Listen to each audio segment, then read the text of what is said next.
ರಾಹುಲ್ ಗಾಂಧಿ ಅವರಿಗೆ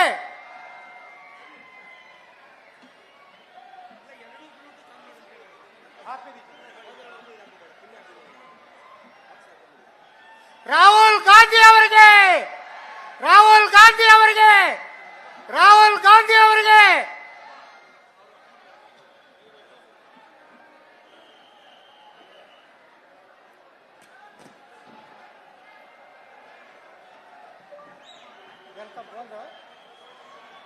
ಈಗ ಪ್ರಜಾಧ್ವನಿಯನ್ನ ಉದ್ದೇಶಿಸಿ ಮತ್ತು ನಮ್ಮೆಲ್ಲ ಹಿರಿಯ ಮುಖಂಡರನ್ನ ಆತ್ಮೀಯವಾಗಿ ಸ್ವಾಗತ ಮಾಡುತ್ತಾರೆ. ಕರ್ನಾಟಕ ರಾಜ್ಯ ಸರ್ಕಾರದ ಸಣ್ಣ ನೀರಾವರಿ ಸಚಿವರಾದಂಥ NS ಬೋಸರಾಜ್ ಸಾಹೇಬರು.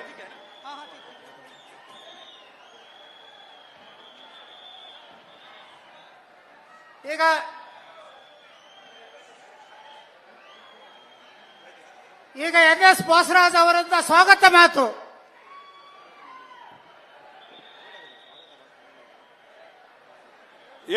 ಲೋಕಸಭಾ ಅಂಗವಾಗಿ ಪಕ್ಷದ ಪರವಾಗಿ ಪ್ರಚಾರ ಮಾಡಲು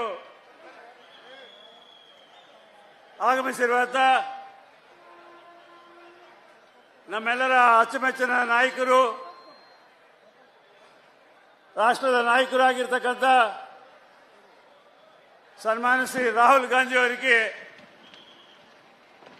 ನಮ್ಮ ರಾಯಚೂರು ಲೋಕಸಭಾ ಕ್ಷೇತ್ರದ ಪರವಾಗಿ ಸ್ವಾಗತ ಕೋರ್ತಾ ಇದ್ದೀನಿ.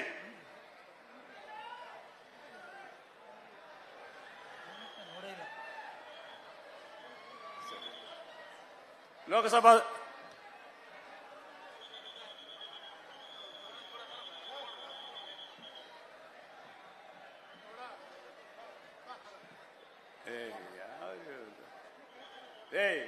ಎಷ್ಟೆಲ್ಲ ಹೋಗ್ತಾರೆ, ಆಮೇಲೆ ಹೋಗ್ರಪ್ಪ ಕರೀತಾರಪ್ಪ.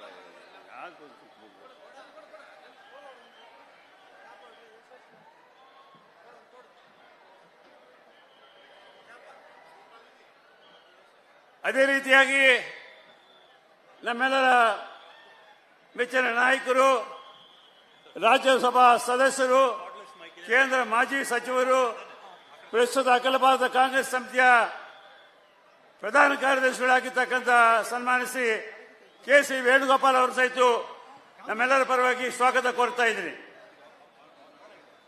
KC ವೇಣುಗೋಪಾಲ್ ಅವರಿಗೆ ಸ್ವಾಗತ ಕೋರ್ತಾ ಇದ್ದೀನಿ. ಅದೇ ರೀತಿಯಾಗಿ ವೇದಿಕೆ ಮೇಲೆ ಆಸೀನರಾಗಿರ್ತಕ್ಕಂಥ ನಮ್ಮ ಕರ್ನಾಟಕ ರಾಜ್ಯದ ಸಚಿವರಾಗಿರ್ತಕ್ಕಂಥ ಸನ್ಮಾನ್ಯ ಶ್ರೀ KH ಮುನಿಯಪ್ಪನವರಿಗೂ ಸ್ವಾಗತ ಕೋರ್ತಾ ಇದ್ದೀನಿ. ಪ್ರದೇಶ ಕಾಂಗ್ರೆಸ್ ಸಮಿತಿಯ ವರ್ಕಿಂಗ್ ಪ್ರೆಸಿಡೆಂಟ್ ಆಗಿರ್ತಕ್ಕಂಥ ಸನ್ಮಾನ್ಯ ಶ್ರೀ ತನ್ವೀರ್ ಸೇಠ್ ಅವರನ್ನು, ಕ್ಯಾಂಪೇನ್ ಕಮಿಟಿ ಅಧ್ಯಕ್ಷರಾಗಿರ್ತಕ್ಕಂಥ ಸನ್ಮಾನ್ಯ ಶ್ರೀ ವಿನಯ್ ಕುಮಾರ್ ಸರ್ಕೆ ಅವರನ್ನು, ಮತ್ತೊಬ್ಬ ವರ್ಕಿಂಗ್ ಪ್ರೆಸಿಡೆಂಟ್ ಆಗಿರ್ತಕ್ಕಂಥ ವಸಂತ್ ಕುಮಾರ್ ಅವರನ್ನು ಹಾಗೂ ವೇದಿಕೆ ಮೇಲೆ ಆಸೀನರಾಗಿರ್ತಕ್ಕಂಥ ಎಲ್ಲ ಸ್ನೇಹಿತರನ್ನು ಸ್ವಾಗತ ಕೋರುತ್ತಾ, ಕಾರ್ಯಕ್ರಮದಲ್ಲಿ ಭಾಗವಹಿಸಬಹುದಾದ ಅಣ್ಣ ತಮ್ಮಂದರು, ಅಕ್ಕ ತಂಗಿಯವರು, ಎಲ್ಲ ಗೌರವಾನ್ವಿತ ಪಕ್ಷದ ಹಿತೈಷಿಗಳು ಸಹಿತ ಸ್ವಾಗತ ಕೋರುತ್ತಾ, ಇಂದಿನ ಈ ಕಾರ್ಯಕ್ರಮದಲ್ಲಿ ಪಕ್ಷದ ಪರವಾಗಿ ಪ್ರಚಾರ ಮಾಡಲು ನಮ್ಮೆಲ್ಲರ ನೆಚ್ಚಿನ ನಾಯಕರಾಗಿರ್ತಕ್ಕಂಥ ರಾಹುಲ್ ಗಾಂಧಿ ಅವರು ರಾಯಚೂರಿಗೆ ಬಂದಿದ್ದಾರೆ.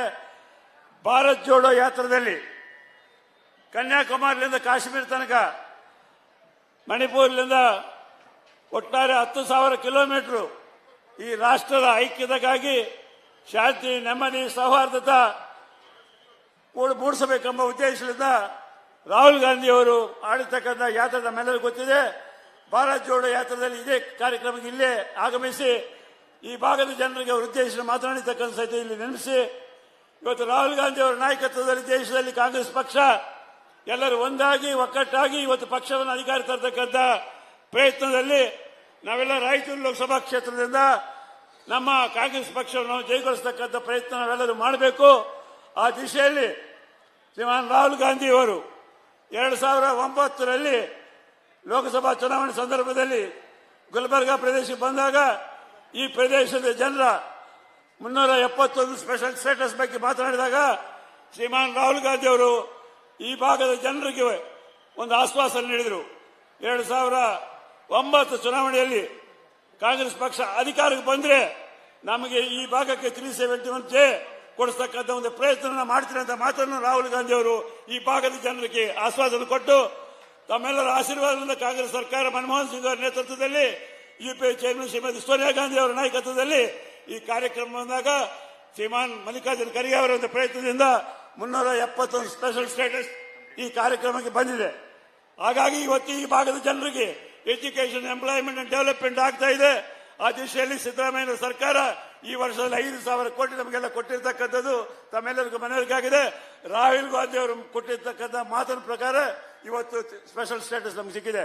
ಅದೇ ರೀತಿಯಾಗಿ ಮೇ 15ನೇ ತಾರೀಕು ನಾವು ರಾಹುಲ್ ಗಾಂಧಿ ಅವರನ್ನು ಭೇಟಿಯಾಗಿ ಈ ಭಾಗದ ಜನರ ನಮ್ಮ ಏನು ಎಐಎಂಸಿ ಸ್ಥಾಪನೆ ಮಾಡಬೇಕಂತ ಕೇಳಿದಾಗ ನಮ್ಮ ಮ್ಯಾನಿಫೆಸ್ಟೋನಲ್ಲಿ ಎಐಎಂಸಿ ರಾಯಚೂರು ಕೊಡ್ತೀವಂತ ಮಾತನ್ನು ಶ್ರೀ ರಾಹುಲ್ ಗಾಂಧಿ ಅವರ ಸಂದೇಶದಂತೆ ಮ್ಯಾನಿಫೆಸ್ಟೋದಲ್ಲಿ ಸೇರಿಸಿದ ನಂತರ ಸಿದ್ದರಾಮಯ್ಯನವರು ಈ ಭಾಗದಲ್ಲಿ ಮೇಯಿಸಿಕೊಳ್ಳಲಿಕ್ಕಿದ್ದಾರೆ. ಅವರು ಆಶ್ವಾಸದಂತೆ ಈ ಭಾಗದಲ್ಲಿ ಅನುಕೂಲ ಆಗಲಿ ಅಂತ ಹೇಳಿ ತಮ್ಮಲ್ಲಿ ವಿನಂತಿ ಮಾಡ್ತೀನಿ. ನಮ್ಮ ರಾಷ್ಟ್ರೀಯ ನಾಯಕರು ಪ್ರಜಾಧ್ವನಿ, ದೇಶದ ಧ್ವನಿ ರಾಹುಲ್ ಗಾಂಧಿ ಅವರ ಧ್ವನಿ. ಅವರು ತಮ್ಮೆಲ್ಲರನ್ನು ಉದ್ದೇಶಿಸಿ ಮಾತನಾಡುತ್ತಾರೆ.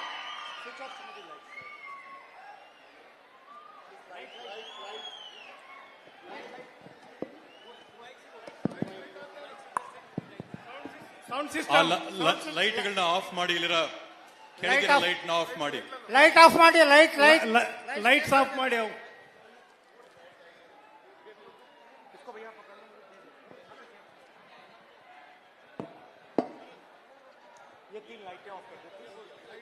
ಲೈಟ್ ಆಫ್ ಮಾಡಿ ದಯವಿಟ್ಟು. ಲೈಟ್ ಆಫ್ ಮಾಡಿ. ಕೆಳಗಿರ 3 ಲೈಟ್ ನ ಆಫ್ ಮಾಡಿ ದಯವಿಟ್ಟು. ಕೆಳಗಿರ 3 ಲೈಟ್ ಕೆಳಗೆ ಲೈಟ್ ನಲ್ಲಿ सिद्धरमैया जी है नहीं, बोसराजू जी, मुनियप्पा जी,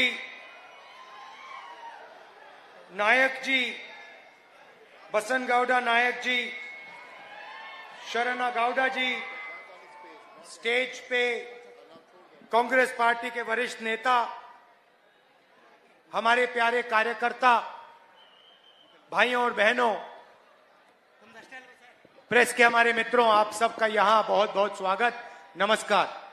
ವೇದಿಕೆ ಮೇಲೆ ಆಸೀನರಾಗಿರ್ತಕ್ಕಂಥ ಎಲ್ಲ ಗಣ್ಯಾತಿ ಗಣ್ಯರೇ, ಇಲ್ಲಿ ಬಂದಿರತಕ್ಕಂಥ ಕಾಂಗ್ರೆಸ್ ಪಕ್ಷದ ಎಲ್ಲ ಕಾರ್ಯಕರ್ತ ಮಿತ್ರರೇ, ಮಾಧ್ಯಮ ಬಂಧುಗಳೇ, ತಮ್ಮೆಲ್ಲರಿಗೂ ಕೂಡ ಈ ಕಾರ್ಯಕ್ರಮಕ್ಕೆ ಮನಸ್ಪೂರ್ವಕವಾಗಿ ಸ್ವಾಗತ ಕೋರ್ತಾ ಇದ್ದೀನಿ. कुछ ही समय पहले हम भारत जोड़ो यात्रा में यहां से निकले थे. यहां से हजारों लोगों से मैं मिला. आपके दिल में जो था, आपकी जो मुश्किलें थी, वो आपने मुझे बताई. ಕೆಲವೇ ದಿನಗಳ ಹಿಂದೆ ಭಾರತ್ ಜೋಡೋ ಐತಿಹಾಸಿಕ ಯಾತ್ರೆಯಲ್ಲಿ ನಾನು ಈ ಭಾಗದಲ್ಲಿ ಬಂದಿದ್ದೆ.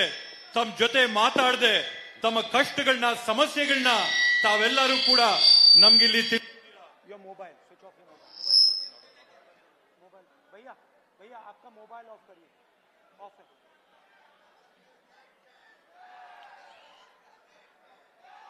ये जो चुनाव है, ये पहला ऐसा चुनाव है जहां एक पार्टी और एक गठबंधन कॉन्स्टिट्यूशन की रक्षा कर रही है, संविधान की रक्षा कर रही है, और दूसरी संविधान को, कॉन्स्टिट्यूशन को खत्म करने की, रद्द करने की कोशिश कर रही है.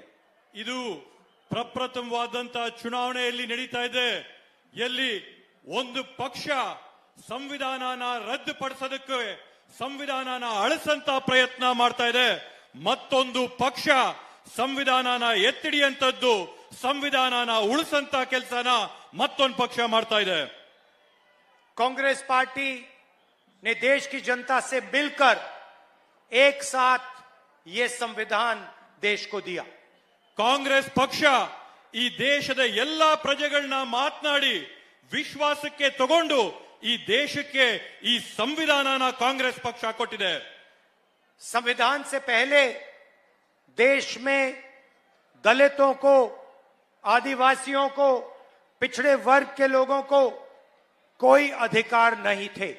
ಈ ಸಂವಿಧಾನ ಬರಕ್ ಮೊದಲು ಈ ದೇಶದಲ್ಲಿರಂತ ದಲಿತರಿಗೆ, ಆದಿವಾಸಿ ಬುಡಕಟ್ಟು ಜನರಿಗೆ, ಹಿಂದುಳಿದವ್ರಿಗೆ, ಬಡವರಿಗೆ ಯಾವೊಂದು ಹಕ್ಕುಗಳು ಕೂಡ ಇರಲಿಲ್ಲ.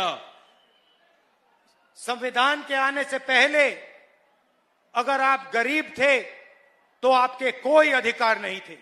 ಈ ಸಂವಿಧಾನ ಬರಕ್ ಮೊದಲು ನೀವೇನಾದ್ರೂ ಬಡವರಾಗಿದ್ರೆ, ಆರ್ಥಿಕವಾಗಿ ಹಿಂದುಳಿದಿದ್ರೆ ನಿಮ್ಗೆ ಯಾವುದೇ ಒಂದು ಹಕ್ಕುಗಳಿರಲಿಲ್ಲ. अगर आपको वोट मिला तो इस संविधान ने, इस किताब ने वो आपको वोट दिया है। ಇವತ್ತು ನಿಮಗೆ ಮತದಾನದ ಹಕ್ಕು, ವೋಟಿನ ಹಕ್ಕು ಇವತ್ತು ನಿಮಗೆ ಸಿಕ್ಕಿದ್ರೆ ಇವತ್ತು ಈ ಸಂವಿಧಾನ, ಈ ಪುಸ್ತಕ ನಿಮಗೆ ಈ ಹಕ್ಕನ್ನ ಕೊಟ್ಟಿದೆ. किसानों को सिंचाई का पानी, हरी क्रांति, सफेद क्रांति, इंफ्रास्ट्रक्चर, ये सारे के सारे चीज ये इस किताब ने आपको दिए हैं। ಇವತ್ತು ರೈತರಿಗೆ ಬೆಳೆ ಬೆಳೆಯಕ್ಕೆ ಹರಿಸ್ತಾ ಇರ್ತಕ್ಕಂಥ ನೀರು, ಹಸಿರು ಕ್ರಾಂತಿ, ಅಭಿವೃದ್ಧಿಲಿರ್ತಕ್ಕಂಥ ಕಾರ್ಖಾನೆಗಳು ಇವೆಲ್ಲ ಸ್ಥಾಪನೆ ಆಗ್ಬೇಕಂತಂದ್ರೆ ಈ ಸಂವಿಧಾನ, ಈ ಪುಸ್ತಕ ಕೊಟ್ಟಿರ್ತಕ್ಕಂಥ ಕೊಡುಗೆ.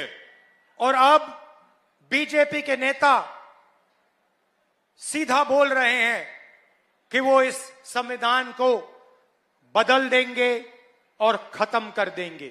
ಇವತ್ತು ನೀವು ಬಿಜೆಪಿಯ ನಾಯಕರು ನೀವಿವತ್ತು ನೇರವಾಗಿ ಹೇಳ್ತಾ ಇದ್ದೀರಾ, ನಾವು ಈ ಸಂವಿಧಾನನ ಬದಲಾಯಿಸ್ತೀವಿ, ಈ ಸಂವಿಧಾನನ ಅಳಿಸ್ತೀವಿ, ಈ ಸಂವಿಧಾನನ ಮುಗಿಸ್ತೀವಿ ಅಂತ ಹೇಳಿ.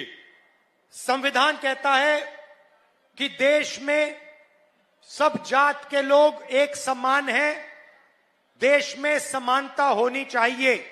ಈ ಸಂವಿಧಾನ ಏನಂತ ಹೇಳುತ್ತಂದ್ರೆ ದೇಶದಲ್ಲಿರ್ತಕ್ಕಂಥ ಎಲ್ಲಾ ಜಾತಿಗಳು ಕೂಡ ಸಮಾನವಾಗಿದೆ ಮತ್ತೆ ದೇಶದಲ್ಲಿ ಸಮಾನತೆ ಇರಬೇಕು ಅಂತೇಳಿ. कुछ दिन पहले बीजेपी के प्रेसिडेंट नड्डा ने साफ कहा है कि अगर कोई समानता के लिए लड़ रहा है तो वो माओवादी है। ಇವತ್ತು ಬಿಜೆಪಿ ಪಕ್ಷದ ಕಾರ್ಯಾಧ್ಯಕ್ಷರಾಗಿರ್ತಕ್ಕಂಥ ಜೆ.ಪಿ. ನಡ್ಡಾ ಅವರು ಹೇಳಿದ್ದಾರೆ, ಈ ದೇಶದಲ್ಲಿ ಸಮಾನತೆಗೆ ಯಾರಾದ್ರೂ ಹೋರಾಟ ಮಾಡಿದ್ರೆ ಅವರೆಲ್ಲರನ್ನು ಕೂಡ ಆತಂಕವಾದಿಗಳು, ಅವರೆಲ್ಲರನ್ನು ಕೂಡ ಭಯೋತ್ಪಾದಕರಂತ ಕರೆದಿದ್ದಾರೆ. मीडिया को नड्डा जी कह रहे हैं कि वो इस किताब के खिलाफ हैं क्योंकि ये किताब समानता मांगती है और बीजेपी के प्रेसिडेंट कह रहे हैं अगर कोई समानता मांगता है तो वो माओइस्ट है। ಇವತ್ತು ಜೆ.ಪಿ. ನಡ್ಡಾ ಅವರು ಮಾಧ್ಯಮಗಳಿಗೆ ನೇರವಾಗಿ ಹೇಳಿದ್ದಾರೆ, ಯಾರಾದ್ರೂ ಈ ದೇಶದಲ್ಲಿ ಸಮಾನತೆ ಬೇಕು ಅಂದ್ರೆ, ಈ ದೇಶ ಸಮಾನವಾಗಿರ್ಬೇಕು ಅಂತ ಯಾರಾದ್ರೂ ಹೋರಾಟ ಮಾಡಿದ್ರೆ ಅವ್ರು ಭಯೋತ್ಪಾದಕರು, ಅವರು ಮಾವೋಯಿಸ್ಟ್ ಅಂತ ಹೇಳಿ ಈ ಸಂದರ್ಭದಲ್ಲಿ ಹೇಳ್ತಾ ಇದ್ದಾರೆ. नड्डा जी का कहना है कि दलितों को, आदिवासियों को, पिछड़ों को समानता नहीं मिलनी चाहिए, अधिकार नहीं मिलने चाहिए। ನಡ್ಡಾ ಅವರ ಉದ್ದೇಶ ಇರ್ತಕ್ಕಂಥದ್ದೇನಂತಂದ್ರೆ ಈ ದೇಶದಲ್ಲಿರ್ತಕ್ಕಂಥ ದಲಿತರಿಗೆ, ಆದಿವಾಸಿ ಬುಡಕಟ್ಟವ್ರಿಗೆ, ಹಿಂದುಳಿದವ್ರಿಗೆ ಯಾರಿಗೂ ಕೂಡ ಈ ದೇಶದಲ್ಲಿ ಅವಕಾಶ ಇರಬಾರ್ದು, ಸಮಾನತೆ ಇರಬಾರ್ದು, ಕೇಳಿದ್ರೆ ಅವರು ಭಯೋತ್ಪಾದಕರು ಅಂತ ಹೇಳಿ. और प्रधानमंत्री ने नड्डा जी के स्टेटमेंट के बारे में एक शब्द नहीं कहा। ಇವತ್ತವರೆಗೂ ಕೂಡ ನರೇಂದ್ರ ಮೋದಿಜಿ ಅವರು ನಡ್ಡಾ ಅವರ ಹೇಳಿಕೆ ಬಗ್ಗೆ ಉಸಿರು ಕೂಡ ಬಿಟ್ಟಿಲ್ಲ, ಒಂದ್ ಮಾತಂದಿಲ್ಲ. आजकल प्रधानमंत्री की चुप रहने की आदत है। ಇವತ್ತು ಇತ್ತೀಚೆಗೆ ಪ್ರಧಾನಮಂತ್ರಿಗಳಿಗೆ ಮೌನವಾಗಿರಂತ ಒಂದು ಅಭ್ಯಾಸ ಬಂದಿದೆ. बहुत चीजों के बारे में प्रधानमंत्री चुप रहते हैं। ಸಾಕಷ್ಟು ವಿಷಯಗಳ ಬಗ್ಗೆ ಇವತ್ತು ಪ್ರಧಾನಮಂತ್ರಿಗಳು ಮೌನವಾಗಿ ಕೂತಿದ್ದಾರೆ. 22 लोगों के लिए हिंदुस्तान के प्रधानमंत्री ने काम किया है। ಇವತ್ತು ಈ ದೇಶದ ಪ್ರಧಾನಮಂತ್ರಿಗಳು ಈ ದೇಶದಲ್ಲಿ ಬರೀ 22 ಜನಕ್ಕೆ ಮಾತ್ರ ಕೆಲಸ ಮಾಡಿದ್ದಾರೆ. 16 लाख करोड़ रुपया हिंदुस्तान के अरबपतियों का नरेंद्र मोदी ने कर्जा माफ किया। ಇವತ್ತು ನರೇಂದ್ರ ಮೋದಿ ಅವರು ಈ ದೇಶದಲ್ಲಿರ್ತಕ್ಕಂಥ ಕೋಟ್ಯಾಧಿಪತಿಗಳು, ಬಂಡವಾಳ ಶಾಹಿಗಳ 16 ಲಕ್ಷ ಕೋಟಿ ರೂಪಾಯಿ ಸಾಲನ ಮನ್ನಾ ಮಾಡಿದ್ದಾರೆ. जो भी उन्होंने किया 20-25 लोगों के लिए किया। हालत यह है कि आज 22 लोगों के पास उतना ही धन है जितना 70 करोड़ हिंदुस्तानियों के पास है। ಇವತ್ತು ನರೇಂದ್ರ ಮೋದಿ ಅವರು ಏನೇ ಕೆಲಸ ಮಾಡಿದ್ರು ಕೂಡ ಅವ್ರು ಬರೀ 20-25 ಜನಕ್ಕೆ ಮಾತ್ರ ಕೆಲಸನ ಮಾಡಿದರೆ ಇವತ್ತಿನ ಸ್ಥಿತಿ ಯಾವ ತರ ಇದೆ ಅಂತಂದ್ರೆ ಈ ದೇಶದಲ್ಲಿರಂತ 22 ಜನರ ಹತ್ರ ಈ ದೇಶದಲ್ಲಿರಂತ 70 ಕೋಟಿ ಜನರಷ್ಟು ಆಸ್ತಿ 22 ಜನರ ಹತ್ರ ಇದೆ. और उनके नेता पब्लिक के सामने कह रहे हैं कि संविधान को खत्म कर देना चाहिए, रिजर्वेशन खत्म हो जाना चाहिए। ಇವತ್ತು ಅವರ ನಾಯಕರು ಬಹಿರಂಗವಾಗಿ ಹೇಳ್ತಾ ಇದ್ದಾರೆ, ಸಂವಿಧಾನನ ನಾವು ಮುಗಿಸಬೇಕಾಗಿದೆ, ಮೀಸಲಾತಿ ಏನಿದೆ ಮೀಸಲಾತಿನ ಕೂಡ ಮುಗಿಸಬೇಕು ಅಂತ ಹೊರಟಿದ್ದಾರೆ. देश में 15% दलित आबादी है। ಇವತ್ತು ಈ ದೇಶದಲ್ಲಿ 15% ದಲಿತರು ಈ ದೇಶದಲ್ಲಿದ್ದಾರೆ. कम से कम 50% ओबीसी आबादी है। ಕನಿಷ್ಠ 50% ಇವತ್ತು ಹಿಂದುಳಿದ ವರ್ಗದ ಜನ ಇಲ್ಲಿದ್ದಾರೆ. 8% ಆದಿವಾಸಿ हैं। 8% ಜನ ಬುಡಕಟ್ಟು ಬಂಜಾರ ಪರಿಶಿಷ್ಟ ಪಂಗಡದವರಿದ್ದಾರೆ. 15% माइनॉरिटी हैं। 15% ಇಲ್ಲಿ ಮುಸಲ್ಮಾನರು ಮೈನಾರಿಟಿ ಇದ್ದಾರೆ. 5-6% गरीब जनरल कास्ट के लोग हैं। 5-6% ಇವತ್ತು ಸಾಮಾನ್ಯ ವರ್ಗದ ಬಡವರಿದ್ದಾರೆ. मतलब 90% से ज्यादा आबादी इन लोगों की है। ಹಂಗಂತಂದ್ರೆ 90% ಜನ ಈ ಸಮುದಾಯಗಳನ್ನ ಸೇರಿದಂತೆ ಇದ್ದಾರೆ. और नरेंद्र मोदी की सरकार ने इन लोगों के लिए कुछ नहीं किया। ಇವತ್ತು ನರೇಂದ್ರ ಮೋದಿಜಿ ಅವರ ಸರ್ಕಾರ ಈ 90% ಜನಕ್ಕೆ ಯಾವೊಂದು ಕೆಲಸ ಕೂಡ ಮಾಡಿಕೊಟ್ಟಿಲ್ಲ. ये मीडिया के लोग खड़े हैं यहाँ पे, ಇಲ್ಲಿ ಮಾಧ್ಯಮದವರು ನಮ್ಮ ಮುಂದೆ ನಿಂತಿದ್ದಾರೆ. ये कभी खेती की, किसानों की, मजदूरों की, बेरोजगारों की बात करते हैं क्या? ಇವತ್ತು ಇವ್ರು ಯಾವತ್ತಾದ್ರೂ ರೈತರ ಬಗ್ಗೆ, ಕಾರ್ಮಿಕರ ಬಗ್ಗೆ, ನಿರುದ್ಯೋಗಿಗಳ ಬಗ್ಗೆ ಯಾವತ್ತಾದ್ರೂ ಮಾತಾಡ್ತಾರ ಇವರು? ये आपको अंबानी की शादी दिखा देंगे, बॉलीवुड के स्टार्स दिखा देंगे, क्रिकेट के मैच दिखा देंगे, मगर गरीब कभी नहीं दिखाएंगे, मजदूर कभी नहीं दिखाएंगे, किसान कभी नहीं दिखाएंगे। ಇವತ್ತು ಇವರು ಅಂಬಾನಿಯ ಮದುವೆ ತೋರಿಸ್ತಾರೆ, ಬಾಲಿವುಡ್ ನಟರನ್ನ ತೋರಿಸ್ತಾರೆ, IPL ಮ್ಯಾಚ್ ನ ತೋರಿಸ್ತಾರೆ. ಆದ್ರೆ ಇವರು ಇವತ್ತು ನಿರುದ್ಯೋಗಿಗಳನ್ನ, ರೈತರನ್ನ, ಬಡವರನ್ನ, ಕೂಲಿ ಕಾರ್ಮಿಕರನ್ನ ಇವ್ರು ಯಾವತ್ತೂ ತೋರಿಸಲ್ಲ. इनकी मालिकों की लिस्ट निकालिए, इनके बड़े बड़े पत्रकारों की लिस्ट निकालिए, इनके एंकर्स की लिस्ट निकालिए, आपको दिखेगा एक पिछड़े वर्ग का व्यक्ति नहीं होगा, एक दलित नहीं होगा, एक आदिवासी नहीं होगा, एक गरीब जनरल कास्ट का नहीं होगा। ಈ ಮಾಧ್ಯಮದ ಮಾಲೀಕರ ಪಟ್ಟಿನ ನೀವು ತೆಗೆದ್ರಿ, ಈ ಮಾಧ್ಯಮದ ಮಾಲೀಕರ ಪಟ್ಟಿನ ನೀವು ತೆಗೆದು ನೋಡಿದ್ರೆ ಆ ಪಟ್ಟಿಯಲ್ಲಿ ನಿಮಗೆ ಒಬ್ಬ ಹಿಂದುಳಿದ ವರ್ಗದವ್ರು ಸಿಗೋದಿಲ್ಲ, ಒಬ್ಬ ದಲಿತ ಸಿಗೋದಿಲ್ಲ, ಒಬ್ಬ ಆದಿವಾಸಿ ಸಿಗೋದಿಲ್ಲ, ಒಬ್ಬ ಬಡವರು ಸಿಗೋದಿಲ್ಲ. वही हालत हिंदुस्तान के सबसे बड़े कंपनियों में है। ಅದೇ ರೀತಿಯಾದಂತಹ ಪರಿಸ್ಥಿತಿ ಇವತ್ತು ಭಾರತ ದೇಶದಲ್ಲಿರ್ತಕ್ಕಂಥ ಅತ್ಯಂತ ದೊಡ್ಡ ಉದ್ಯಮಿಗಳಲ್ಲಿ ಕೂಡ ಅದೇ ಪರಿಸ್ಥಿತಿ ಇದೆ. 200 सबसे बड़ी कंपनियों की लिस्ट निकालिए, उनके मालिकों की लिस्ट में मुझे दलित, आदिवासी, पिछड़े लोग दिखा दीजिए, एक नहीं मिलेगा। ಇವತ್ತು ನೀವು ದೇಶದಲ್ಲಿರ್ತಕ್ಕಂಥ ದೊಡ್ಡ ದೊಡ್ಡ ಕಾರ್ಖಾನೆಗಳ ಪಟ್ಟಿನ ತೆಗಿರಿ, ಆ ಕಾರ್ಖಾನೆಗಳ ಪಟ್ಟಿಯಲ್ಲಿ ಇರ್ತಕ್ಕಂಥ ಮಾಲೀಕರ ಹೆಸರುಗಳಲ್ಲಿ ಒಬ್ಬ ದಲಿತ, ಒಬ್ಬ ಅಲ್ಪಸಂಖ್ಯಾತ, ಒಬ್ಬ ಹಿಂದುಳಿದ, ಒಬ್ಬ ಬುಡಕಟ್ಟು ಆದಿವಾಸಿ ಇರೋದಿಲ್ಲ. प्राइवेट अस्पतालों के मालिकों की लिस्ट निकालिए, प्राइवेट स्कूल, कॉलेजेस, यूनिवर्सिटी के मालिकों की लिस्ट निकालिए, आपको एक पिछड़ा नहीं मिलेगा, एक दलित नहीं मिलेगा, एक आदिवासी नहीं मिलेगा, एक गरीब जनरल कास्ट का नहीं मिलेगा। ಇವತ್ತು ನೀವು ಯಾವ್ದಾದ್ರೂ ಒಂದು ಖಾಸಗಿ ಶಾಲೆಯ ಪಟ್ಟಿ ತೆಗಿರಿ, ಖಾಸಗಿ ಯೂನಿವರ್ಸಿಟಿಯ ಪಟ್ಟಿ ತೆಗಿರಿ, ಖಾಸಗಿ ಕಂಪನಿಯ ಪಟ್ಟಿ ತೆಗಿರಿ, ಆ ಯಾವ ಪಟ್ಟಿಯಲ್ಲಿ ಕೂಡ ನಿಮಗೆ ಒಬ್ಬ ದಲಿತ, ಒಬ್ಬ ಅಲ್ಪಸಂಖ್ಯಾತ, ಒಬ್ಬ ಹಿಂದುಳಿದ ವರ್ಗ, ಒಬ್ಬ ಬುಡಕಟ್ಟು ಸಮುದಾಯಕ್ಕೆ ಸೇರಿದಂತವರು ಯಾರೂ ಕೂಡ ಸಿಗೋದಿಲ್ಲ ನಿಮಗೆ. इसलिए हमने अपने मैनिफेस्टो में सबसे क्रांतिकारी काम करना है। ಆದ್ರಿಂದ ನಾವು ನಮ್ಮ ಪ್ರಣಾಳಿಕೆಯಲ್ಲಿ ಅತ್ಯಂತ ಕ್ರಾಂತಿಕರವಾದಂತಹ ಒಂದು ಕೆಲಸನ ನಾವಿತ್ ಮಾಡಬೇಕಾಗಿದೆ.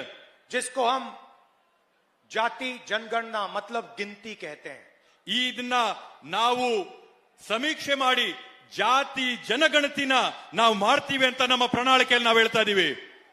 मतलब हम पता लगाएंगे इस देश में कितने दलित हैं, कितने आदिवासी हैं, कितने पिछड़े वर्ग के लोग हैं, कितने गरीब जनरल कास्ट के हैं, कितने माइनॉरिटी के हैं। ನಾವು ಈ ಒಂದು ಸಮೀಕ್ಷೆ ಮುಖಾಂತರವಾಗಿ ಈ ದೇಶದಲ್ಲಿ ಎಷ್ಟು ಜನ ದಲಿತರಿದ್ದಾರೆ, ಎಷ್ಟು ಜನ ಹಿಂದುಳಿದ ವರ್ಗದವರಿದ್ದಾರೆ, ಎಷ್ಟು ಜನ ಆದಿವಾಸಿಗಳಿದ್ದಾರೆ, ಎಷ್ಟು ಜನ ಸಾಮಾನ್ಯ ವರ್ಗದ ಬಡವರಿದ್ದಾರೆ ಅಂತ ಹೇಳಿ ನಾವು ಈ ಸಮೀಕ್ಷೆ ಮುಖಾಂತರವಾಗಿ ಅಂಶಾಂಶಗಳನ್ನ ತೆಗಿತೀವಿ. और ये भी पता लगाएंगे कि हिंदुस्तान के धन में अलग अलग लोगों की कितने हिस्सेदारी है। ಇದ್ರ ಜೊತೆಗೆ ನಾವು ಇನ್ನೊಂದು ಮಾಹಿತಿನ ತೆಗಿತೀವಿ, ಈ ಭಾರತ ದೇಶದ ಆರ್ಥಿಕತೆಯಲ್ಲಿ ಯಾವ ಜಾತಿಯ ಎಷ್ಟೆಷ್ಟು ಭಾಗಿತ್ವ ಇದೆ ಅಂತ ಕೂಡ ನಾವು ಈ ಸಮೀಕ್ಷೆ ಮುಖಾಂತರವಾಗಿ ತೆಗಿತೀವಿ. और हिंदुस्तान की संस्थाओं में किसकी कितनी भागीदारी है। ಅದೇ ರೀತಿಯಲ್ಲಿ ಈ ಭಾರತ ದೇಶದಲ್ಲಿರ್ತಕ್ಕಂಥ ನಮ್ಮ ಸಂಸ್ಥೆಗಳಲ್ಲಿ ಯಾವ್ಯಾವ ಜಾತಿಗಳ ಎಷ್ಟೆಷ್ಟು ಭಾಗಿತ್ವ ಇದೆ ಅಂತ ಕೂಡ ನಾವು ಈ ಸಂದರ್ಭದಲ್ಲಿ ಹೊರಗೆ ತೆಗಿತೀವಿ. तो पिछड़ों को, दलितों को, आदिवासियों को सबको पता लग जाएगा हमारी देश में कितनी भागीदारी है। ಆದ್ರಿಂದ ಇಲ್ಲಿರ್ತಕ್ಕಂಥ ದಲಿತರಿಗೆ, ಹಿಂದುಳಿದವ್ರಿಗೆ, ಆದಿವಾಸಿಗಳಿಗೆ ನಿಮ್ಮೆಲ್ಲರಿಗೂ ಕೂಡ ಗೊತ್ತಾಗಬೇಕಾಗಿದೆ ಈ ದೇಶದಲ್ಲಿ ನಿಮ್ಮ ಭಾಗಿತ್ವ ಎಷ್ಟಿದೆ ಅಂತೇಳಿ. क्रांतिकारी काम है भाइयों और बहनों। ಕ್ರಾಂತಿಕಾರಿಯಾದಂತ ಯೋಜನೆ, ಕ್ರಾಂತಿಕಾರಿಯಾದಂತ ಕೆಲಸ ಇದು ಸಹೋದರ ಸಹೋದರಿಯರೇ. आपकी सच्ची भागीदारी आपको पता लग जाएगी ನಿಮ್ಮ ನಿಜವಾದಂತ ಭಾಗ ಏನಿದೆ ಈ ದೇಶದಲ್ಲಿ ಅದು ನಿಮಗೆ ಇವತ್ತು ಗೊತ್ತಾಗುತ್ತೆ. और देश में असली राजनीति उसी दिन शुरू होगी जब जाति जनगणना का रिजल्ट आपके हाथ में होगा। ಇವತ್ತು ಈ ದೇಶದಲ್ಲಿ ನಿಜವಾದಂತ ರಾಜಕಾರಣ ಯಾವತ್ತು ಪ್ರಾರಂಭ ಆಗುತ್ತಂತಂದ್ರೆ ನಿಮ್ಮ ಕೈಗಳಿಗೆ ಜಾತಿ ಗಣತಿಯ ಒಂದು ಪತ್ರ ಯಾವಾಗ ಸಿಗುತ್ತೆ ಆವತ್ತು ನಿಜವಾದಂತ ರಾಜಕಾರಣ ಈ ದೇಶದಲ್ಲಿ ಪ್ರಾರಂಭ ಆಗಂತದ್ದು. और आपकी सच्ची शक्ति के बारे में आपको साफ पता लग जाएगा। ಆವತ್ತು ನಿಮಗೆ ನಿಮ್ಮ ನಿಜವಾದಂತ ಶಕ್ತಿ ಸ್ಪಷ್ಟವಾಗಿ ನಿಮ್ಗೆ ಆವತ್ತು ನಿಮ್ ಕೈಯಲ್ಲಿ ಸಿಗುತ್ತೆ. 90% आबादी को इस देश में कोई भागीदारी नहीं है। ಈ ದೇಶದಲ್ಲಿರ್ತಕ್ಕಂಥ 90% ಜನಕ್ಕೆ ಈ ದೇಶದಲ್ಲಿ ಯಾವುದೇ ಒಂದು ಕೂಡ ಭಾಗತ್ವನೇ ಇಲ್ಲದೆ ಇದ್ದಂಗಾಗಿದೆ. 90 लोग हिंदुस्तान की सरकार चलाते हैं, IAS अफसर हैं, हिंदुस्तान के बजट को बांटते हैं। ಈ ದೇಶದಲ್ಲಿ ಈ ದೇಶನ ನಡೆಸ್ತಾ ಇರ್ತಕ್ಕಂಥದ್ದು ಕೇವಲ 90 IAS ಆಫೀಸರ್ಗಳು ಮಾತ್ರ. 15% दलितों की आबादी, 8% आदिवासी, 50% पिछड़े वर्ग के लोग, और आपकी भागीदारी सरकार में है ही नहीं। ಇವತ್ತು 15% ದಲಿತರು ಈ ದೇಶದಲ್ಲಿದ್ದಾರೆ, 50% ಹಿಂದುಳಿದ ವರ್ಗದವರಿದ್ದಾರೆ, 8% ಪರಿಶಿಷ್ಟ ಜಾತಿ, ಪರಿಶಿಷ್ಟ ಪಂಗಡಗಳ ಬುಡಕಟ್ಟವರಿದ್ದಾರೆ. ಆದ್ರೆ ನಿಮ್ಮ ಯಾವೊಂದು ಪ್ರತಿನಿಧಿ ಭಾಗಿತ್ವನೇ ಇಲ್ಲ ಈ ಸರ್ಕಾರದಲ್ಲಿ. मैंने हिंदुस्तान के 90 सबसे सीनियर IAS अफसर की लिस्ट निकाली, नाम देखे। ಇವತ್ತು ನಾನು ಈ ದೇಶದಲ್ಲಿರ್ತಕ್ಕಂಥ 90 ಅತ್ಯಂತ ಹಿರಿಯ IAS ಆಫೀಸರ್ಗಳ ಹೆಸರುಗಳನ್ನ ಪಟ್ಟಿನ ನಾನು ಇವತ್ತು ತೆಗೆದು ನೋಡಿದ್ದೀನಿ. ये लोग बजट को बांटते हैं, कर्नाटका को कितना पैसा मिलेगा, कम मिलेगा, ज्यादा मिलेगा, सड़कों में कितना जाएगा, डिफेंस में कितना जाएगा, आपके बच्चों की शिक्षा में कितना जाएगा, ये सारे के सारे निर्णय ये लेते हैं। ಇವತ್ತು ಈ 90 ಅಧಿಕಾರಿಗಳೇನಿದ್ದಾರೆ ಇವ್ರು ಇವತ್ತು ತೀರ್ಮಾನ ಮಾಡ್ತಾರೆ ಕರ್ನಾಟಕ ರಾಜ್ಯಕ್ಕೆ ಆಯವ್ಯಯದಲ್ಲಿ ಎಷ್ಟು ಕಾಸು ಹೋಗ್ಬೇಕಾಗಿದೆ, ಇವತ್ತು ಮಕ್ಕಳ ವಿದ್ಯಾಭ್ಯಾಸಕ್ಕೆ ಎಷ್ಟು ಹೋಗ್ಬೇಕಾಗಿದೆ, ರಸ್ತೆಗಳ ಅಭಿವೃದ್ಧಿಗೆ ಎಷ್ಟು ಹೋಗ್ಬೇಕಾಗಿದೆ, ನಮ್ಮ ದೇಶದ ಗಡಿಗಳನ್ನ ಕಾಯ್ತಾ ಇರ್ತಕ್ಕಂಥ ಸೈನಿಕರಿಗೆ ಎಷ್ಟು ಹೋಗ್ಬೇಕಾಗಿದೆ ಅಂತ ಹೇಳಿ ಈ ಜನ ತೀರ್ಮಾನ ಮಾಡ್ತಾರೆ. पिछड़ों की आबादी 50% है, 90 में से 3 अफसर पिछड़े वर्ग के हैं। ಈ ದೇಶದಲ್ಲಿ 50% ಜನ ಹಿಂದುಳಿದ ವರ್ಗಕ್ಕೆ ಸೇರವ್ರೆ. ಆದ್ರೆ ಆ 90 IAS ಅಧಿಕಾರಿಗಳಲ್ಲಿ ಬರೀ 3 ಮಾತ್ರ ಹಿಂದುಳಿದ ವರ್ಗದವರಿದ್ದಾರೆ. दलित 15% हैं, 3 अफसर दलित के हैं। ಈ ದೇಶದಲ್ಲಿ 15% ದಲಿತರಿದ್ದಾರೆ, ಆದ್ರೆ 3 ಅಧಿಕಾರಿಗಳು ಮಾತ್ರ ದಲಿತರಾಗಿದ್ದಾರೆ. 8% आदिवासी हैं, 1 आदिवासी अफसर है 90 में से। ಈ ದೇಶದಲ್ಲಿ 8% ಬುಡಕಟ್ಟು ಜನ ಆದಿವಾಸಿಗಳಿದ್ದಾರೆ, ಆದ್ರೆ ಅವರಲ್ಲಿ ಅಧಿಕಾರಿ ಒಬ್ಬರು ಮಾತ್ರ ಇದ್ದಾರೆ. और ये जो पिछड़े दलित आदिवासी अफसर हैं, इनको छोटे छोटे डिपार्टमेंट दे रखे हैं। ಈ ಏನು ದಲಿತರು, ಆದಿವಾಸಿಗಳು, ಹಿಂದುಳಿದ ವರ್ಗದ ಅಧಿಕಾರಿಗಳೇನಿದ್ದಾರೆ ಅವ್ರಿಗೆ ಸಣ್ಣ ಪುಟ್ಟ ಇಲಾಖೆಗಳನ್ನ ಕೊಟ್ಟು ಹಿಂದೆ ಕೂರಿಸಿದ್ದಾರೆ. इनका कोई प्रमोशन नहीं होता, ಇವ್ರದ್ದು ಯಾವುದೇ ಒಂದು ಮುಂಬಡ್ತಿ ಆಗ್ತಾ ಇಲ್ಲ. 100 रुपए खर्च होते हैं तो दलित, आदिवासी और पिछड़े वर्ग के अफसर 6 रुपए 10 पैसे का निर्णय लेते हैं। ಇವತ್ತು ಈ ದೇಶದ ಆಯವ್ಯಯದಲ್ಲಿ 100 ರೂಪಾಯಿ ಖರ್ಚಾದ್ರೆ ಆ 100 ರೂಪಾಯಿಯಲ್ಲಿ 6 ರೂಪಾಯಿ ಮಾತ್ರ ದಲಿತರು, ಹಿಂದುಳಿದ ವರ್ಗದವರು, ಬುಡಕಟ್ಟಿನ ಆದಿವಾಸಿಗಳು ತೀರ್ಮಾನ ಮಾಡ್ತಾರೆ. आपकी आबादी 73% और आपकी भागीदारी 100 रुपए में से 6 रुपए 10 पैसे। ಇವತ್ತು ನಿಮ್ಮ ಪರ್ಸೆಂಟೇಜ್ ಇದರಲ್ಲಿ 90 ಭಾಗ, ಆದ್ರೆ ನೀವು ತೀರ್ಮಾನ ಮಾಡ್ತಾ ಇರ್ತಕ್ಕಂಥದ್ದು 6 ರೂಪಾಯಿ ಬಗ್ಗೆ ಮಾತ್ರ. 90% हिंदुस्तान को परे कर रखा है और 2-3% लोग हिंदुस्तान को चला रहे हैं। ಇವತ್ತು ಭಾರತ ದೇಶದ 90 ಭಾಗ ಜನನ ಒಂದ್ ಬದಿಗಿಟ್ಟು ಈ ದೇಶದಲ್ಲಿ 2-3% ಜನ ಈ ದೇಶ ನಡೆಸ್ತಾ ಇದ್ದಾರೆ. आपका GST का पैसा उनके जेब में जाता है। ಇವತ್ತು ನೀವು GST ತೆರಿಗೆಯಲ್ಲಿ ಕಟ್ಟಂತ ಹಣ ಅವ್ರ ಜೋಬ್ಗೆ ಹೋಗ್ತಾ ಇದೆ. आप खेती करते हो, आप खून पसीना देते हो, आपको सही रेट नहीं मिलता, पैसा उनके जेब में जाता है। ಇವತ್ ನೀವು ಬೆಳೆ ಬೆಳಿತೀರಾ, ಬೆವರು ಸುರಿಸ್ತೀರಾ, ರಕ್ತ ಸುರಿಸ್ತೀರಾ, ನಿಮ್ ಕಾಸುಗಳು ಅವ್ರ ಜೇಬ್ಗೆ ಹೋಗ್ತಾ ಇದೆ. आपके बच्चे प्राइवेट स्कूल, यूनिवर्सिटी, कॉलेज में जाते हैं, पैसा उनके जेब में जाता है। ಇವತ್ ನಿಮ್ ಮಕ್ಕಳು ಖಾಸಗಿ ಶಾಲೆಗಳಿಗೆ, ವಿದ್ಯಾಸಂಸ್ಥೆಗಳಿಗೆ ಹೋಗ್ತಾರೆ, ಆ ಕಾಸು ಸಾಹುಕಾರ ಜೋಬ್ಗೆ ಹೋಗ್ತದೆ. आप बीमार होते हो, प्राइवेट अस्पताल में जाते हो, पैसा उनके जेब में जाता है। ಇವತ್ ನಿಮ್ ಆರೋಗ್ಯ ಕೆಟ್ಟು ನಿಮ್ಗೆ ಏನಾದ್ರೂ ತೊಂದರೆ ಆದಾಗ ನೀವು ಪ್ರೈವೇಟ್ ಖಾಸಗಿ ಆಸ್ಪತ್ರೆಗೆ ಹೋದ್ರೆ ಆ ಆಸ್ಪತ್ರೆಯಿಂದ ಕಾಸು ಅವ್ರ ಜೋಬ್ಗೆ ಹೋಗ್ತದೆ. एयरपोर्ट, पोर्ट, पुल, इंफ्रास्ट्रक्चर, सोलर पावर, डिफेंस, सारा का सारा 2-3 लोगों के हाथ में कर दिया नरेंद्र मोदी ने। ಇವತ್ತು ಬಂದರುಗಳಾಗಿರ್ಬೋದು, ಏರ್ಪೋರ್ಟ್ ಆಗಿರ್ಬೋದು, ರಸ್ತೆಗಳಾಗಿರ್ಬೋದು, ಬ್ರಿಡ್ಜ್ಗಳಾಗಿರ್ಬೋದು, ಶಾಲೆಗಳಾಗಿರ್ಬೋದು, ಇದೇನೇ ಆಗ್ಲಿ ನರೇಂದ್ರ ಮೋದಿ ಅವರು ಎಲ್ಲನೂ ಕೂಡ ಇಬ್ಬರು ಮೂವರು ಕೈ ಕೊಟ್ಟಿಟ್ಟಿದ್ದಾರೆ. और दलित, आदिवासी, पिछड़ों को, गरीब, जनरल कास्ट लोगों को मजदूर बना दिया है। ಇವತ್ತು ಅದೇ ರೀತಿಯಲ್ಲಿ ಇರ್ತಕ್ಕಂಥ ದಲಿತರನ್ನ, ಬುಡಕಟ್ಟ ಜನನ, ಹಿಂದುಳಿದ ವರ್ಗದವ್ರನ್ನ, ಸಾಮಾನ್ಯ ವರ್ಗದ ಬಡವರನ್ನ ಕೂಲಿ ಕಾರ್ಮಿಕರಾಗಿ, ರೈತರಾಗಿ ನಿಮ್ಮನ್ನೊಂದು ಕಡೆಗಿಟ್ಟಿದ್ದಾರೆ. पहले पब्लिक सेक्टर हुआ करता था, वहां नौकरी मिलती थी, वहां रिजर्वेशन होता था, पब्लिक सेक्टर को प्राइवेटाइज कर दिया, वहां से रिजर्वेशन हटा दिया। ಮೊದಲು ಸಮಾಜ ವಲಯದ ಉದ್ಯಮಿಗಳಿರ್ತಾ ಇತ್ತು, ಕಾರ್ಖಾನೆಗಳು, ಕಂಪನಿಗಳಿರ್ತಾ ಇತ್ತು, ಅದರಲ್ಲಿ ಮೀಸಲಾತಿ ಇರ್ತಾ ಇತ್ತು, ಅದರಲ್ಲಿ ಉದ್ಯೋಗ ಸಿಗ್ತಾ ಇತ್ತು. ಇವತ್ತು ಅದರಲ್ಲಿ ಇರ್ತಕ್ಕಂಥ ಮೀಸಲಾತಿನ ಮುಗಿಸಿ ಪ್ರೈವೇಟೈಸೇಷನ್, ಖಾಸಗೀಕರಣ ಮಾಡಿ ರಿಸರ್ವೇಶನ್ ನ ಮುಗಿಸಿದ್ದಾರೆ. पहले सेना में, वायु सेना में आप लोग जा सकते थे, पेंशन मिलती थी, कैंटीन मिलती थी, इज्जत मिलती थी, वो भी रास्ता बंद कर दिया, अग्निवीर लागू कर दिया। ಇವತ್ತು ನೀವು ಸೈನಿಕರಾಗಿ, ವಾಯು ಸೈನಿಕರಾಗಿದ್ರೆ ನಿಮ್ಗೆ ಅಲ್ಲೋದಾಗ ಪೆನ್ಷನ್ ಸಿಗ್ತಾ ಇತ್ತು, ಎಲ್ಲಾ ರೀತಿಯಾದಂತ ಸವಲತ್ತುಗಳು ಸಿಗ್ತಾ ಇತ್ತು. ಆದ್ರೆ ಇವತ್ತು ಆ ಎಲ್ಲಾ ಸವಲತ್ತುಗಳನ್ನ ಮುಗಿಸಿ ಅಗ್ನಿವೀರ್ ಅಂತ ಮಾಡಿ ಇವತ್ತು ಈ ದೇಶಕ್ಕೆ ತಂದಿಕ್ಕಿದ್ದಾರೆ. अग्निवीर योजना में 4 लोग अंदर लिए जाएंगे, 3 को बाहर कर दिया जाएगा। ಇವತ್ತು ಆ ಒಂದು ಅಗ್ನಿವೀರ್ ಯೋಜನೆಯಲ್ಲಿ 4 ಯುವಕರು ಹೋಗಿ ಸೇರ್ಕೊಂಡ್ರೆ 3 ಮನೆ ಕಳಿಸ್ತಾರೆ, ಒಬ್ಬರು ಮಾತ್ರ ಖಾಯಂ ಮಾಡ್ತಾರೆ. 3 को ना पेंशन मिलेगी, ना शहीद का दर्जा मिलेगा, ना कैंटीन मिलेगी, ना इज्जत मिलेगी। ಆ 3 ಅವ್ರಿಗೆ ಪೆನ್ಷನ್ ಸಿಗೋದಿಲ್ಲ, ಮೃತಪಟ್ಟಂತ ಸಂದರ್ಭದಲ್ಲಿ ಗೌರವ ಸಿಗೋದಿಲ್ಲ, ಅವ್ರ ಕ್ಯಾಂಟೀನಿನ ಅವಕಾಶ ಸಿಗೋದಿಲ್ಲ, ಸರ್ಕಾರದ ಯಾವ ಒಂದು ಸೌಲಭ್ಯ ಅವ್ರ ಕೈಗೆ ಬರೋದಿಲ್ಲ. और आप मुझसे लिख के ले लो, वो जो 3 को बाहर किया जाएगा, वो या गरीब होंगे, या दलित होंगे, या पिछड़े होंगे, या आदिवासी वर्ग के होंगे। ನಾನ್ ನಿಮ್ಗೆ ಇವತ್ತು ಬರ್ಕೊಟ್ಟು ಹೇಳ್ಕೊಡ್ತೀನಿ, ಆ 3 ಜನನ ಯಾರು ಇವ್ರ ಮನೆಗೆ ಕಳಿಸ್ತಾರೆ, ಅವ್ರು ಯಾವ ಸಮುದಾಯಗಳಿಗೆ ಸೇರ್ತಾರಂದ್ರೆ ಅವ್ರು ದಲಿತರಾಗಿರ್ತಾರೆ, ಹಿಂದುಳಿದವರಾಗಿರ್ತಾರೆ, ಅವರು ಬುಡಕಟ್ಟು ಸಮಾಜಕ್ಕೆ ಸೇರಿದಂತವರಾಗಿರ್ತಾರೆ, ಸಾಮಾನ್ಯ ವರ್ಗದ ಬಡವರಾಗಿರ್ತಾರೆ ಅವರು. ये हिंदुस्तान की सच्चाई है। ಇದು ಇವತ್ತು ಭಾರತ ದೇಶದಲ್ಲಿ ಇರ್ತಕ್ಕಂಥ ವಾಸ್ತವ ಪರಿಸ್ಥಿತಿ. कर्नाटक में हमने करेक्शन करने की कोशिश की। ಕರ್ನಾಟಕ ರಾಜ್ಯದಲ್ಲಿ ನಾವೊಂದು ಬದಲಾವಣೆ ತರಂತ ಒಂದು ಪ್ರಯತ್ನ ನಾವು ಮಾಡಿದೀವಿ. गृह लक्ष्मी योजना 2000 रुपए हर महीने महिलाओं के बैंक अकाउंट में।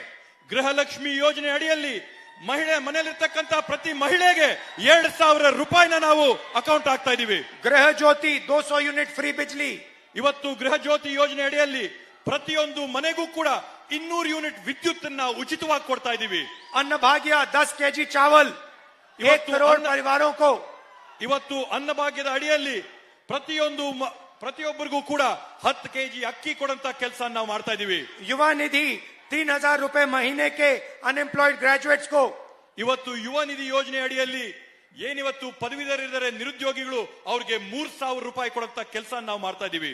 और शक्ति योजना जिससे महिलाएं फ्री में बस में जा सकें। ಇವತ್ತು ಶಕ್ತಿ ಯೋಜನೆ ಅಡಿಯಲ್ಲಿ ಮಹಿಳೆಯರು ಉಚಿತವಾಗಿ ಬಸ್ಗಳಲ್ಲಿ ಪ್ರಯಾಣ ಮಾಡಂತ ಒಂದು ಕೆಲಸ ಆಗ್ತಾ ಇದೆ. महिलाओं के लिए दिल्ली की अगली सरकार क्रांतिकारी और ऐतिहासिक काम करने जा रही है। ಮಹಿಳೆಯರಿಗೋಸ್ಕರ ಕೇಂದ್ರದಲ್ಲಿ, ದೆಹಲಿಯಲ್ಲಿ ಬರಂತ ಮುಂದಿನ ಸರ್ಕಾರ ಕ್ರಾಂತಿಕಾರಿಯಾದಂತ ಒಂದು ಯೋಜನೆನ ಮಹಿಳೆಯರಿಗೆ ಕೊಡ್ತಾ ಇದೆ. यहां पे महिलाओं को साल का 24,000 रुपए मिलता है।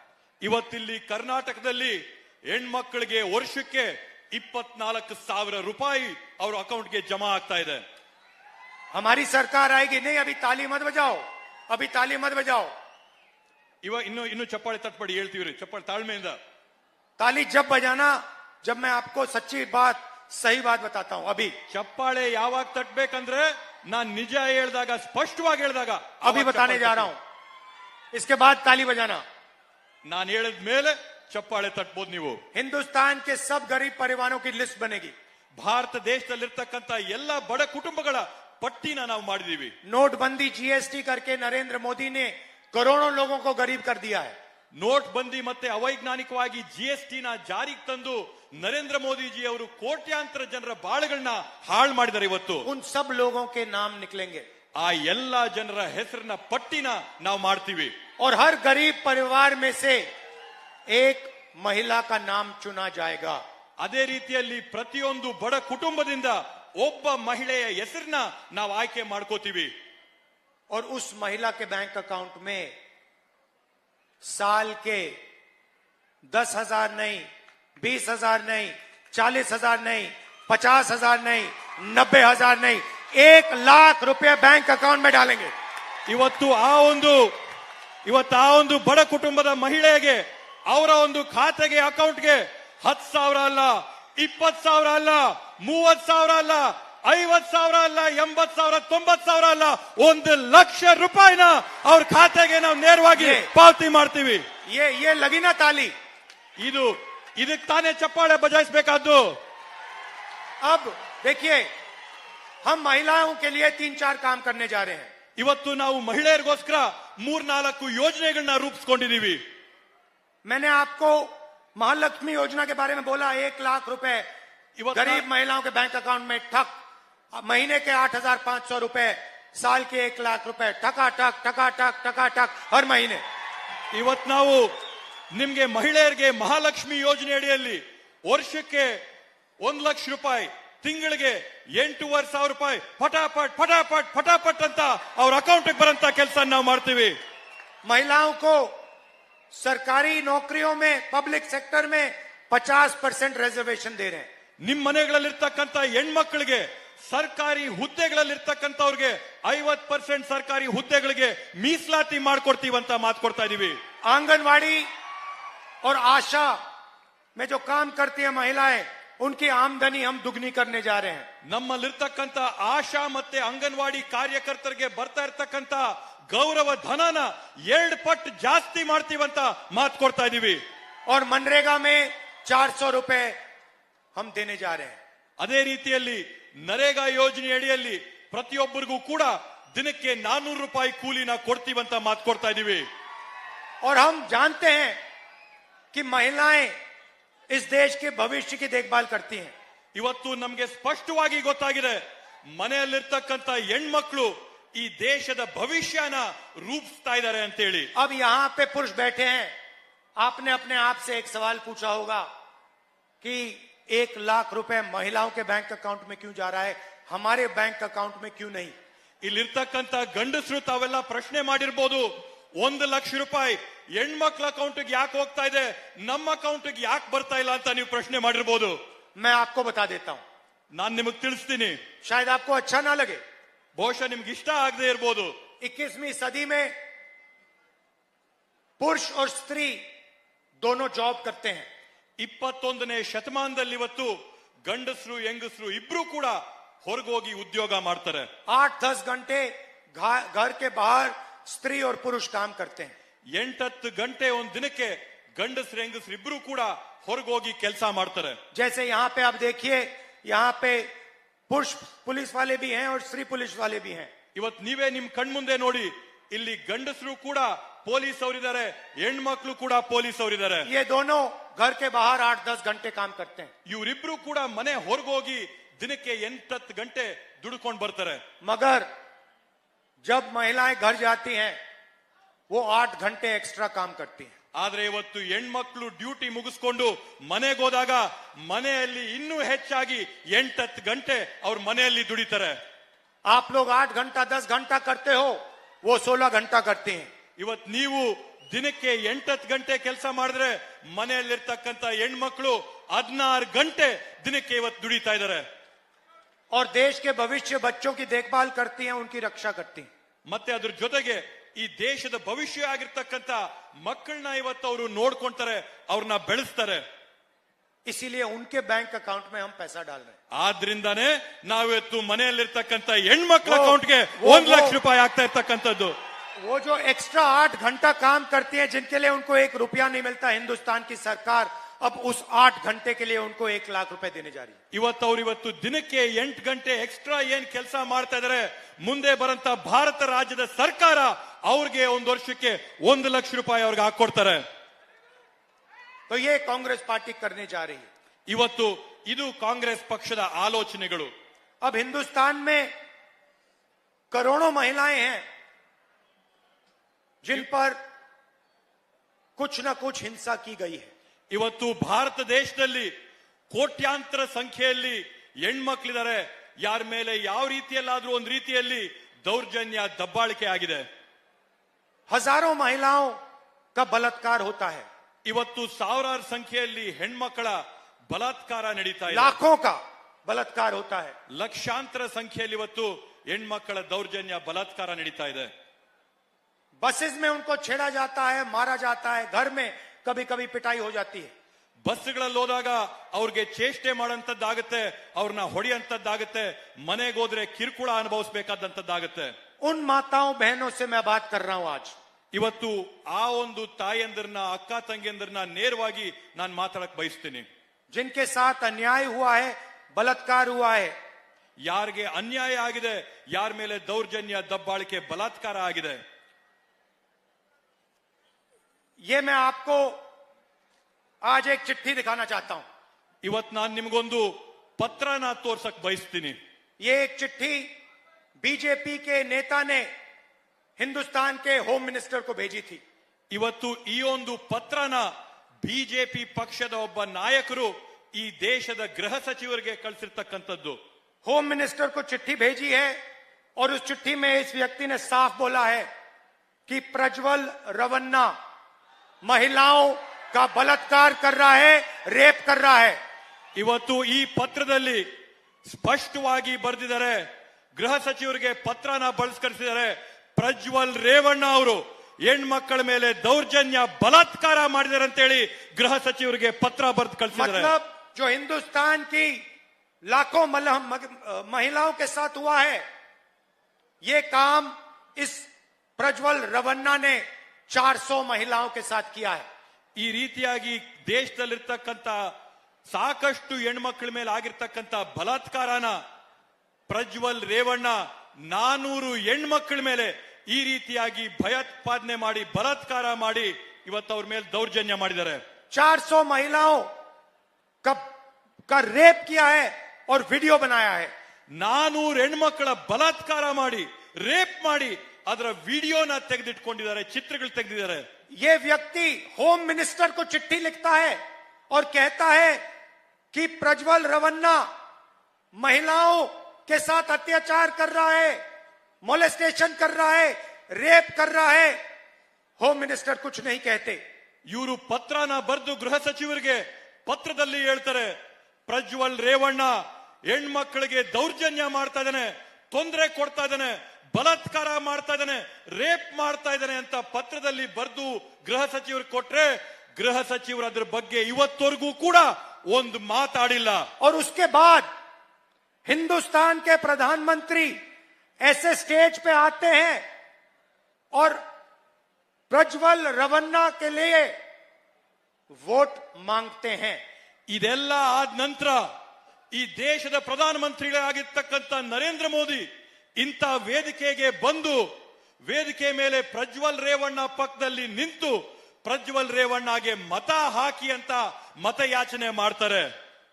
मैं उन माताओं बहनों से कह रहा हूं जिनका बलात्कार हुआ, जिनको छेड़ा जाता है, वही काम प्रज्वल रवन्ना ने किया है।